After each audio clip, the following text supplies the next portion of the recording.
Hello, everyone. We have Mike Kissner today from Marsh and McLennan Agency. Mike has overall responsibility of our client human resources consulting services. He assists clients in implementing and maintaining professional human resource policies and practices, including policy and procedure development and implementation, employee relations, performance management, compensation design, employee and management training, employment law compliance, and managerial coaching. All right, so I'll take it to you. Thank you very much. Oh, well, you can hear me. Right? I clicked on the microphone thing. And if I'm a little hard of hearing, I know that's different information, but it's okay. I'm the one who released the information. So don't worry about it. I know some of you probably are, oh God, he violated it. No, it's okay. Well, I'm very happy to be with you this morning. Really, I am very happy to be here. I work in Dallas. Dallas is a wonderful city, and I have a wonderful opportunity to work from my home. This case for a little over 20 months or so, like many people. But let me just tell you, the drive down to the Woodlands was fantastic. I mean, getting out of my house. What can I say? When you're excited about going to the grocery store, you don't have much fun. But anyway, I'm happy to be here. One reason I like to do these kinds of sessions is because I'm a big believer in paying it forward. And that is a term that's come into vogue in, I don't know what, the last 5 years. I've lost the track of time. I really, I'm sure where I am a lot of times, it's sad, but paying it forward to me is an obligation I think I have to the profession, what I do, and to employment. It is an opportunity. I'm a teacher at heart. I used to teach at the college level. So I'm a teacher at heart, and I really enjoy having the opportunity to present this kind of information. I don't know, although we've got plenty of time to do individual biographies if we need to do that. I don't know where you are in your HR career, if you're even in HR, or you signed up for this session because it was the most appealing topic of the ones that are being presented. But I really am glad that you're here. And I can tell you that I think probably other than me presenting this, the most important thing about today are the resource materials that you can take away with you and hopefully use. That's what the session is about today. We only have about 45 or 50 minutes. Just a little background on the session. We started presenting this session to our clients and prospects over 2 years ago when there were live sessions, and I would go around to each of our 7 offices in Texas and Louisiana. Really like going to Louisiana. I think one invited me one time, so I need to go back. I would go to each of our 7 offices and conduct these sessions live for our clients and prospects. Then March 2020 came along. That was the end of travel, the end of the live sessions. We pivoted and we started doing this virtually with webinars. And we still present today. When we were doing live sessions, the session was actually 2 hours long. There was about a 15 or 20 minute break. Some people took more than 15 or 20 minutes, you know how that goes. There was a 15 or 20 minute break, but we covered more than obviously we're going to cover today. I don't want to be too concerned that we won't actually finish the entire agenda that we have, because like I said, you will use the resource material as part of the presentation. That is the presentation. You will have a resource you can use until it's outdated. And unfortunately, there's no way for me to keep it updated for you, but we'll cross that bridge when we come to it. So I work for Marsh and McLennan. Actually, this has changed since this slide was made. It's now known as Marsh McLennan. I have no idea why the ampersand, is that how you pronounce that little thing, the amp? I have no idea why the ampersand lit the dust.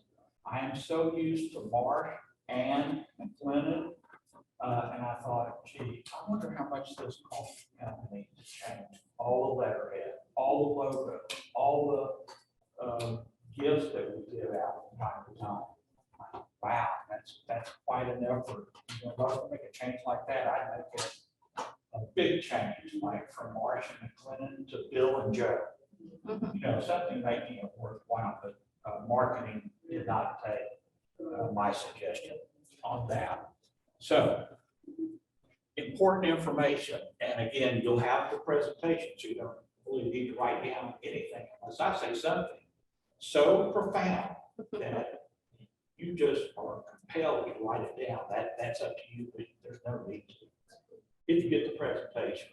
Anyway, how to contact me, and I really do think this is important. My email address is mike.kissner@marshmma.com, and my mobile number is 214-729-0983. The reason I give you that information is in the event we can't answer I can't answer all of your questions today, I want you to feel comfortable and feel free to contact me after today. And just a brief reintroduction. Mike, I attended your session in the Woodlands, and I have a question about what else? There is no billing. The call is not going to cost you anything. If I can help explain something or clarify it or even update it, I'm happy to do that for you. So I don't want the session just to be today. I want it to be something that you can use going forward. My role today is not to sell you on Marsh and McLennan as a broker. Hopefully you all have very fine brokers, insurance brokers that you use. My role is to help you with resource issues that matters. So that's an introduction to Marsh and McLennan. So be it. If you need a broker, believe me, I know people who can talk to your people. You know, give us a call. Almost hung up on us. Give me a call or an email, and I'll get the connection made. And that's probably the last commercial we're made today. Oh, is it on? no, I didn't think I needed it, but that is not true. Thank Kevin, I have an assistant help me with the technology. Now I don't need my hearing aids. Another HIPAA thing that I have. I've got a lot of HIPAA stuff going on. Anyway, that's how to reach me. LinkedIn, I'm still on LinkedIn. If you're interested, my profile is there. Okay, I'll give you a minute to read this. You might want to move closer. I see some of you are very glasses and some not. Actually, this is a good reason for you for not taking notes, because this would drive you insane if you had to do it. But it's I couldn't figure out how to do this without it appearing on like 8 slides. And I went, no, life is too short for that. And actually, I said the previous slide was the only commercial. Actually, this is the second commercial. And I've also added, oh, look at that photograph. That was on the first one too, and I just kind of blew over it. But that was in my younger days. Actually, it was only about 2 years ago, but I look a lot younger, I think. But time marches on. My contact information, that office number goes to my mobile number, so you don't need my office number. Because my office is my home, and my mobile phone never leaves me. It's there all the time. The LinkedIn deal, my email. This is a summary of what I do as a human resource consultant for our clients and prospects in the Southwest region of Marsh McLennan. Marsh McLennan is one of the 5 largest insurance brokerage firms in the United States. We have 55,000 employees. I never thought I would ever work for 55,000 employees. I'm more used to 125, 10,000, something reasonable like that. But this is just a summary of the kind of work that I do, so you're welcome to read it or throw it away, whatever you want to do. So here where we are. We're going to cover all these items, and as you can imagine, the time that we have left today is going to be what I call a Reader's Digest version of the information. I am not going to read the information to you because we don't have time to do that. More importantly, I'm making the assumption that all of you are reasonably intelligent adults who can read information. So I'm not going to read the information, I'm just going to highlight. I'm going to be your tour guide for the resource that you can use going forward. And I think we'll be lucky that you retain whatever you might retain from that. But here's kind of the overview. We're going to talk about resources information, and I divide that further by talking about online resource information, the Marsh and McLennan Agency Employer Poster Guide, an illustration of the all-in-one poster. I'll pause for a minute because where did we come up with this? Well, 3 years ago when we were developing the program, the live program, I worked with our client account team. Those are the people, the producer or the advisor sells the insurance to your company. The account teams help the producer manage the account for you and the company. Enrollment, answering benefit questions. When your employees leave, terminating their benefits, helping with COBRA, helping in any way that can. And helping in any way that can usually means getting many, many, many phone calls about HR. What do we do? I ran across this acronym, FMLA. What is that? What does that mean? Usually, I can tell right off the bat that this is probably a fairly inexperienced HR person, which is fine, or they may be the payroll manager who has very little to do directly with HR, but they're involved in it. Obviously, FMLA is a coordinated effort, I think, between the Human Resources Department and the finance or the accounting or the payroll area. So we queried our staff, and we did. We asked, what are the five topics, HR topics that you get most often dealing with our clients?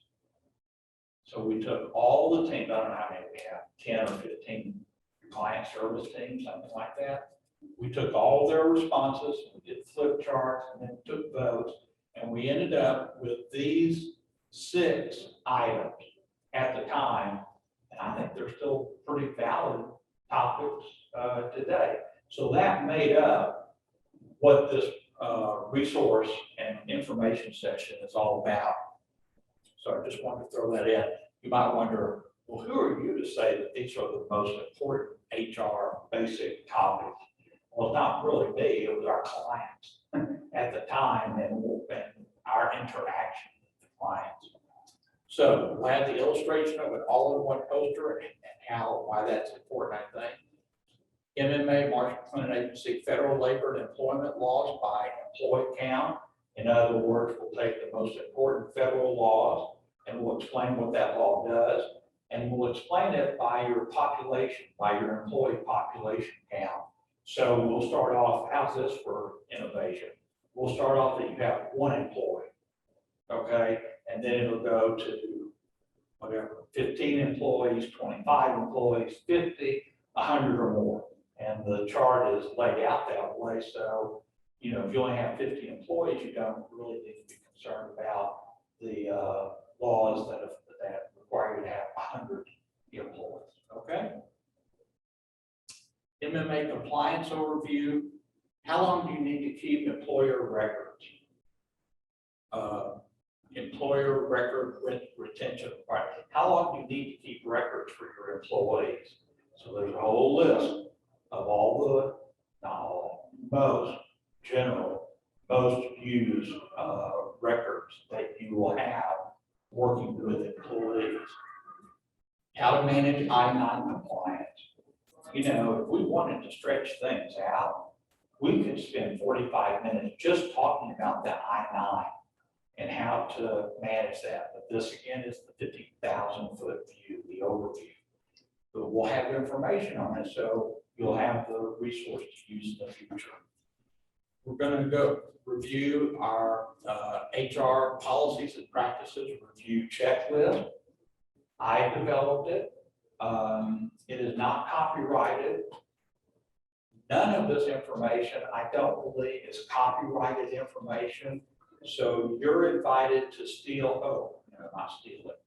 You're invited to use it whatever way you want.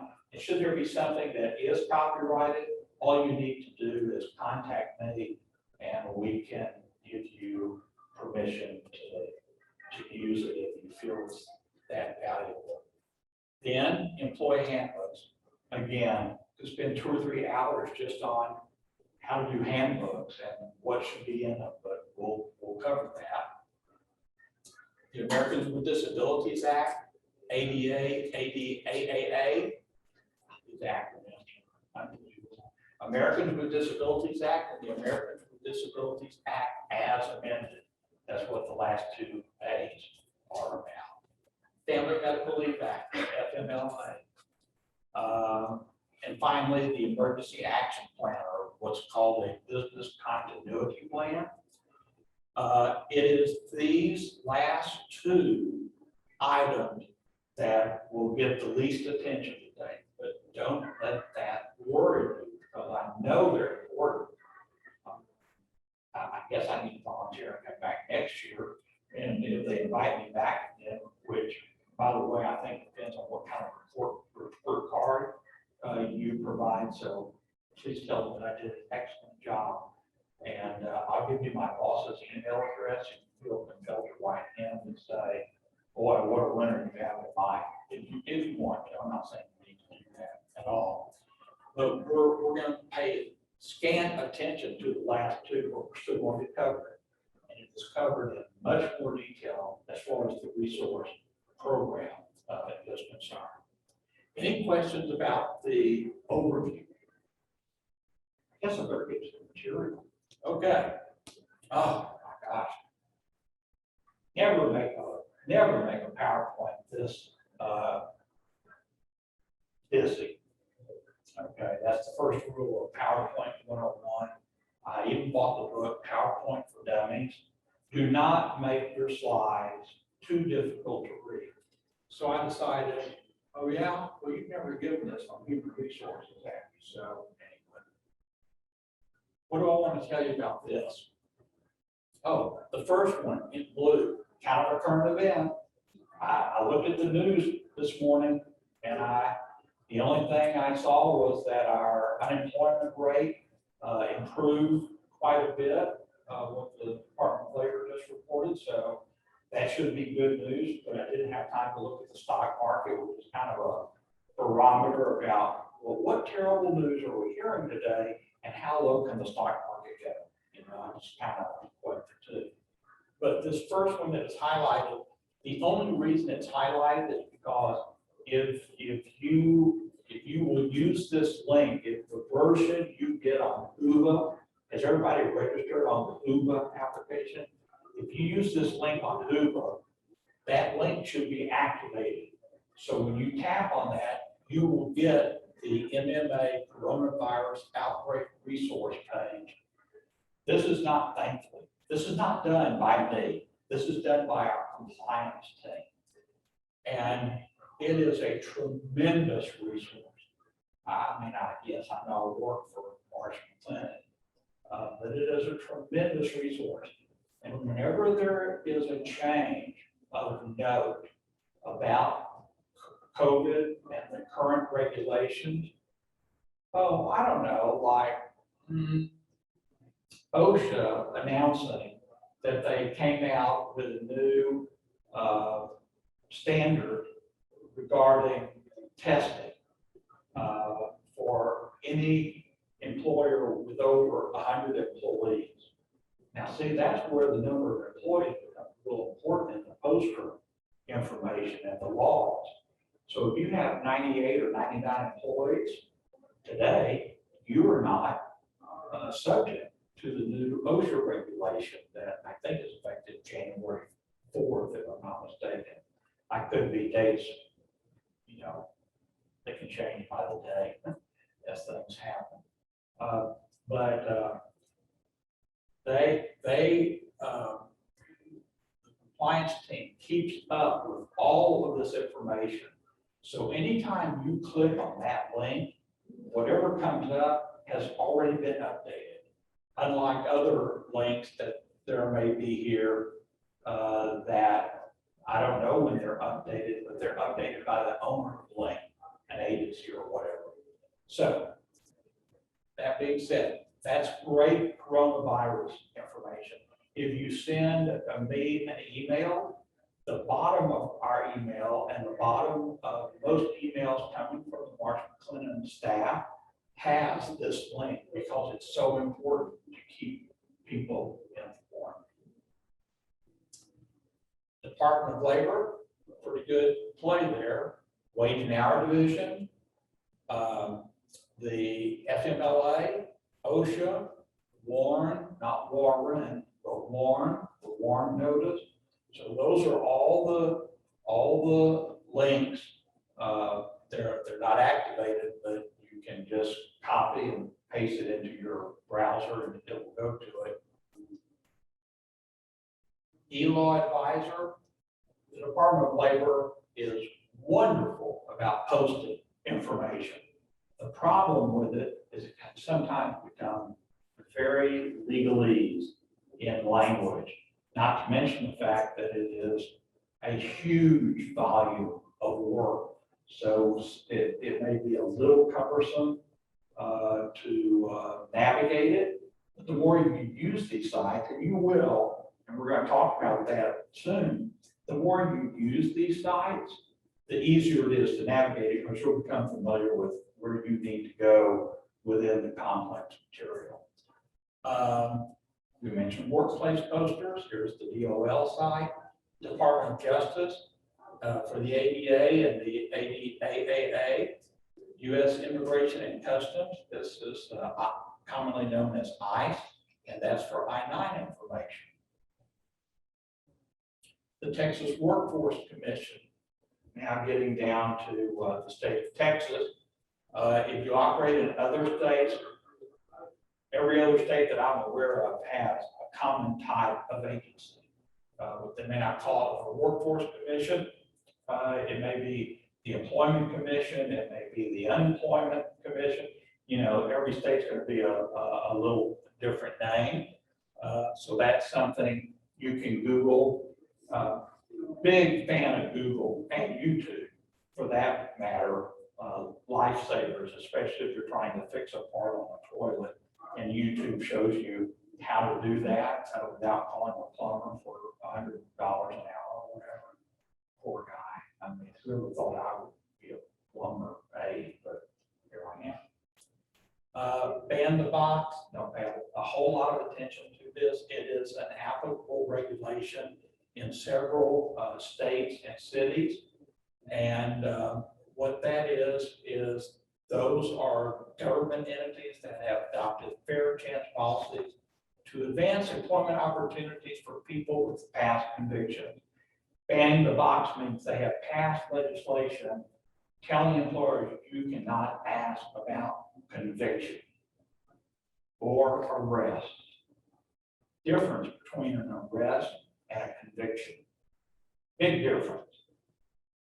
When you're stopped for speeding, you are being arrested. Not at gunpoint, you're not being taken to jail. And why not? Because you haven't been, what? Convicted. That's the difference. You can be arrested for something, but not be convicted. And if you're arrested for something, but you're not convicted, it's like the arrest never happened. Now, it happened to you. You'll remember it probably for a lifetime, but that's the distinction, okay? Society of Human Resources Management, lifetime member of SHRM, SHRM, a wonderful, I think, a wonderful resource for anybody who deals, any dealings with human resource management. It's a fabulous website. I think the cost today is like, for professional membership, I believe it's like $195 a year. So your company ought to be pleased that you want to register for SHRM and also pay for the fee. And tell them Mike Kissner said they should do that. Well, actually tell them that the Department of Labor requires it. No, don't do that. That would be stretching the truth a little bit too far. Then locally, this is just for Dallas, but Houston will have, Houston and most larger cities will have a local chapter of SHRM. So in Dallas, it's the DallasHR.org, but I'm sure if you Google for Houston, or I don't know, maybe even the Woodlands. I don't know if Woodlands has that or not, but you can Google that locally. A local chapter who does many things like we're doing today, that's available. Finally, a word about using search engine results. I don't know why people are so reluctant to use Google. Probably because it was our main speaker who said that in 0.59 seconds, the item he was searching for turned out to offer 2.9 billion responses. So that may overwhelm most people right there. Like, how am I going to go through 2.9 billion? Well, you're not. You're probably going to go to the first 10 items that are listed. I don't have a problem using Google or any search engine. My advice to you is be sure that if you do, you are using a reputable website. For example, quick example, if I wanted information about FMLA, say I didn't know anything about FMLA, so you browse FMLA and you come up with 1 billion responses, with, I don't know, mine. So if one of the responses is FMLA by bill, and the other is the Department of Labor FMLA, my recommendation would be that you go with the Department of Labor FMLA, because odds are it is a much better resource than FMLA by bill. You see where I'm going with that? So it's okay to use a browser. It's okay to use a search engine. Just make sure you're dealing with a reputable agency, a government agency, a reputable law firm. Oh, I don't know, like Stibbs, if you were looking for a law firm, reputable leader of some type where you can trust the information that you're reading. Okay, that's the key thing. Any questions so far? I'm going to get a drink of water, talk amongst yourselves. Those of you watching at home or wherever, good time to get a drink of water. No spirits, please. We want to keep you sober.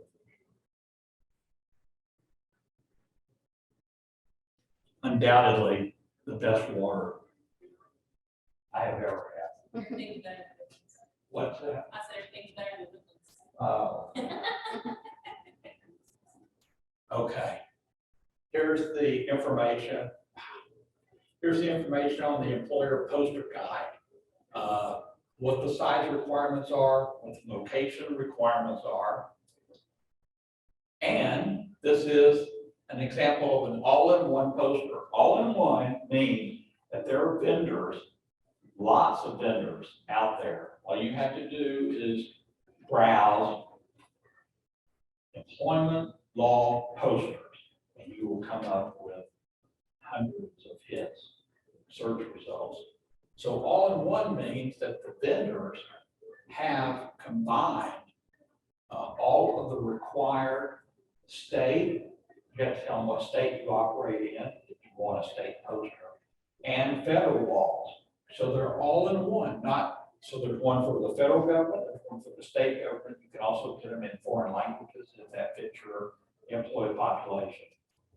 I can't tell you how easy this makes it instead of trying to keep up with every agency that you need a poster for. See, these are the agency posters just in miniature. The poster is actually about this size, so you can read it if you're put it on a bulletin board, but you cannot read it if it's on an 8.5 by 11 piece of paper, right? This is hard enough to read. But anyway, so the vendor does the work for you. So you just order however many you need for your location. If you only have one building, if you want the poster in the break room, the lunch room, the meeting room, whatever, then you order the number of posters you need. If you operate in different states, you order for those states. The great thing about these services that you want to be sure that you get for what you're paying for, which is usually like $25 to $45 a year. What's the difference? Well, some like to charge more than others, but you want to make sure your service, when a change occurs with a poster, you want to be sure that you get an update and a new poster. That should be included with your annual subscription. So every time there's an update on any information that is on the poster, you're sent a new poster, all new poster, and an alert about the update. It's a great way to keep up with changing times. Federal labor and employment laws, almost could not get this on the whole slide, but what cut off there at the side on the far left, you see the, or it says or more employees. Well, the one is missing. It got cut off. So it's one or more employees, and then there is the list, albeit cut off. There's the list of the regulations that you need to be aware of, an overview of the regulation, and then off to the side, off screen, is how long you need to keep how long you need to, it has any date information about the poster. It's on the employment law itself. Oh, record retention. Let's see.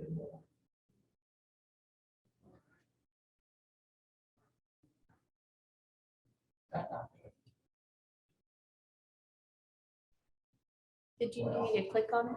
What is that? Is it a PDF? Yeah, I think it's activated.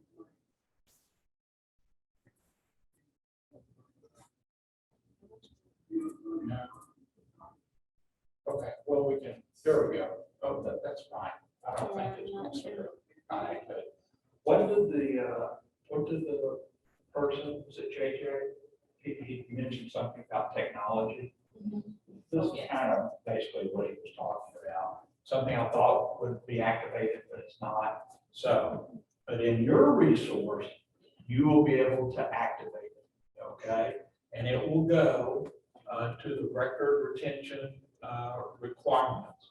And that was a compliant, what we call a compliance brief that was done in October 2019, and it is still valid today, or it wouldn't be in this section. How to manage I-9 forms, another compliance brief. HR policies and procedures review checklist. Many times a company will ask me to come in and do an HR policies and procedure review for their company, hoping that I am an objective third party. You really don't want the Department of Labor coming into your site to do their checklist. So What I do is a preventative measure, but I present this information to you. This is only an example of a one page. It goes into the details. For example, the first items are affirmative action and equal employment opportunity. And it's simply asking key questions about that topic. And so what you are doing, if you can do this yourself, that's why I'm giving you the information. But if you do it yourself, but you don't plan to be objective about it and just put the answers that you think your boss or your management team want to hear, I mean, why go through the exercise? If you're not gonna try to find out what you may be missing or not doing, why do it? Except just as kind of a useless exercise. So sometimes companies feel better about having an outsider, whether it's your law firm or HR consultant or whoever it might be, come in and do the audit, a checklist for you. So that's what this is about. Again, in your resource, you have the entire checklist. Copy it, use it. If it's applicable, great. If it isn't, you have a question, what are you going to do? Call me. Who are you going to call? Like this. Mike, can I ask a question? Yes. On the checklist, what size company is that? The size company is what I meant by that was how many employees do you have? So the checklist, it would be for any size, or any size company. And then we get into details like where are your employees located? Are they located in several different locations in the same state? How far away are they from your largest operation? Because all that gets into FMLA eligibility. So it's like peeling an onion. Sometimes you get into a topic and the more you ask, it's like peeling the onion. At some point in time, you'll probably get to the point where you start crying. Because you've delved into it so much, you know, oh my God, I had no idea all this was involved. But that's the nature of human resources, and that's why I love it. That's why I have been doing it for 40. That's why I've been doing it for 30 some odd years. I got to change it to 30. It's actually 40 now. I hate when the calendar flips like it does because it seems like it adds a year to everything. I don't know. Anyway. The importance of a comprehensive handbook, self-explanatory, that's what it is. Handbook topics review. Again, you can do this yourself. But if you don't do anything about it or you're not honest in doing it, why bother? So this is an excerpt from our handbook topics review. It takes all of the information that I look for, best practices that should be in a handbook, and then it gets into the detailed title, any requirements or explanation, and then what's missing. There are columns for, when I review it, I say, it's okay. That's my opinion. It's okay, nothing needs to be done. Or review or not applicable. I put those words in there because if I don't see the item, but I think it should be in there, I'll put review. Or if I know that it's not applicable, for example, if you only have 40 employees, I know you're not required to have FMLA. But sometimes employers like to offer an FMLA-like benefit. Doesn't mimic, well, in a way it does. It doesn't require everything that FMLA has. But it offers something about FMLA. So when the summary is done, I do a little report, get the report of the checklist and a summary. Basically, it's a phone call for about 45 minutes, and we go over the checklist, and I tell you what I think should be done at your end. So it's really very direct and has been very, very useful in the work that I do for handbook. And the ADA and employer responsibilities, even though it's dated in 2017, it's still valid. Americans with Disabilities Act, it outlines what the employer's responsibilities are to administer the ADA. Here is the ADAAA information from the EEOC, and the reason it's from the EEOC is because of the legislation that was passed that involved the EEOC to make the ADAAA another piece of legislation to add to the original ADA. So if you're wondering, what is the association about the ADAAA or the EEOC? These acronyms, I'm going to get to the part where I can't even say my thing. The reason we have it with EEOC is because that's what caused the regulation to come into effect in the first place. ADA, FMLA, workers' compensation interplay chart. Here's why I think this is important. Whenever, let's frame this. Let's say you have an FMLA event, and you know it's FMLA, you've gotten eligibility down, they're qualified for it, it meets all the requirements that it be FMLA, but you don't consider, is it also an ADA and workers, what did I say, FMLA? You have an FMLA event, but is it an ADA event too? Or is it a workers' compensation? Workers' compensation is pretty easy. You know it's when it's workers' compensation. But if you know it's workers' compensation, do you then think about, could it also be an ADA and or FMLA event? And most employers are so concerned about the workers' compensation event. Workers' compensation is the only thing they look at. You know how long workers' compensation claims can go on for? They can go on for days, weeks, months, years. I don't know how many years, but a lot of years. So what happens is they start the workers' compensation event, and then 12 weeks later, they go, gosh, this would have qualified for an FMLA event as well, but you don't treat it as an FMLA event when it started 12 weeks earlier. So you have to treat it as FMLA. When do you think the FMLA effective date is? 12 weeks earlier, or the day you discovered it should be an FMLA event? The answer is the day it was discovered it should have been an FMLA event. Sometimes you can go back and make it retroactive, but that requires the approval of the employee. Good luck. Good luck with that, because sometimes it won't make any difference because FMLA does not pay, workers' compensation is. So it's not like they've lost anything, but if the employee is pretty savvy or they get advice of legal counsel, they probably will say, no, you failed to recognize it 12 weeks ago, so please make it effective today. And then what does that mean? That opens up FMLA for however long, up to another 12 weeks, right? You don't want to be put in that situation. So if you have, if you have a workers' compensation event, also consider FMLA and ADA. If you have one or the other, FMLA, consider ADA and workers' compensation. I can't imagine.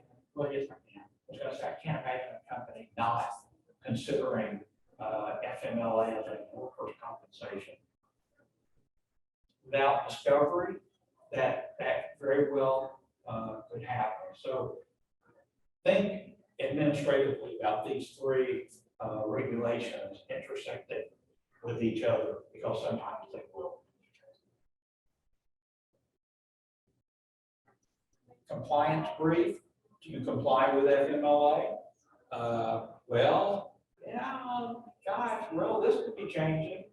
I don't know where Congress is right now, but as of this morning, FMLA was being put into the budget. That's after they decided to take it out of the budget, which is after they decided to put it in the budget. And haven't seen news about it this morning, so whether it's going to be in the budget and a part of law, and when is it effective, this will probably change the compliance issue on the brief.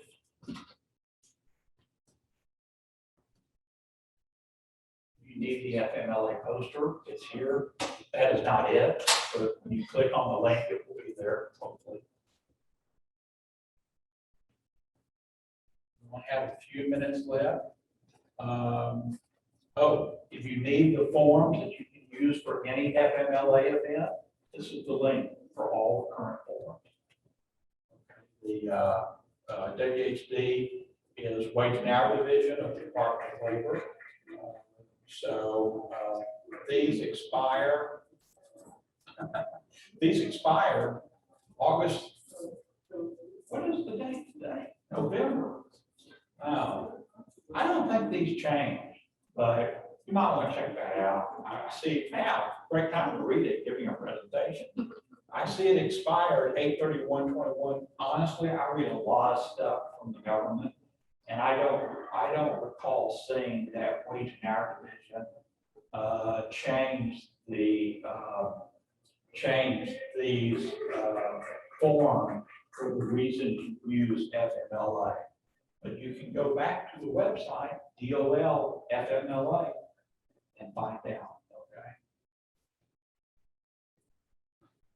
Disaster preparedness, business continuity. If you don't have a disaster plan or a business continuity plan because you think those things won't happen here, you are a very likely candidate if you need one of these plans. The list tells you how to develop the plan, how to build it, what should be in it, and you decide that.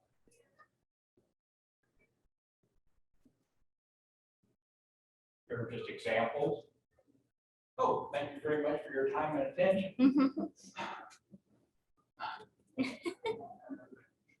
Any questions? Oh, I'm sorry, we don't have time for questions. No, I'm kidding. If you have a question, don't get to it, or if you don't want to ask it in public, although I really don't consider for people to be overly public. Well, 4, 6, 7, 8 people, not really public. But if you have a question, I'll stop talking. If I have a question, if you don't ask it, or you want to wait, email me. I'll get right back to you. Well, not today, but I'll get back to you. Any questions? Have I confused you? This is great resources. Yeah. It is. It's nice to have it all in one place and that checklist is invaluable. I am prejudiced about the information because I put it together, but I really do think it's one of the most excellent things I've ever seen in the human resource field. And I've been doing human resources for now for 30 years.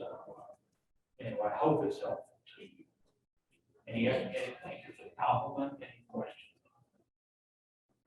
No? Well, thank you again, and don't forget to Thank contact you, me. Matt.